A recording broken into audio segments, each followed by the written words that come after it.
Hello అండి, సుజాత కిచెన్లో ఈరోజు వంట తెలియని వారు బ్యాచిలర్స్ కూడా ఈజీగా త్వరగా చేయగలిగే తక్కువ ఇంగ్రీడియంట్స్తో పూర్తయ్యే basic chicken curry. 1/2 kg chicken curry తయారు చేయడానికి పాన్లో 2 టేబుల్ స్పూన్ల ఆయిల్, 1/2 స్పూన్ జీలకర్ర, స్పూను అల్లం వెల్లుల్లి పేస్ట్ వేసి లో ఫ్లేమ్లో నిమిషం పాటు పచ్చివాసన పోయే వరకు వేయించాలి.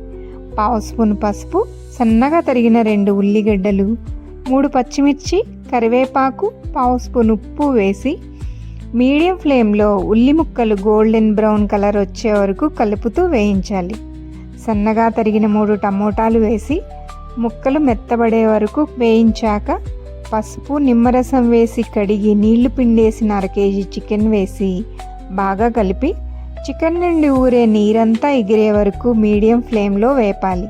1/2 స్పూన్ ఉప్పు, ముందుగా 1/2 స్పూన్ వేసాం కదా, స్పూన్ కారం, స్పూన్ చికెన్ మసాలా కానీ గరం మసాలా కానీ వేసి మసాలాలన్నీ ముక్కలకు బాగా పట్టేలా కలిపి గ్లాస్ నీరు పోసి మరోసారి కలిపి మూత పెట్టి నీరంతా ఎగిరే వరకు ఉడికించాలి.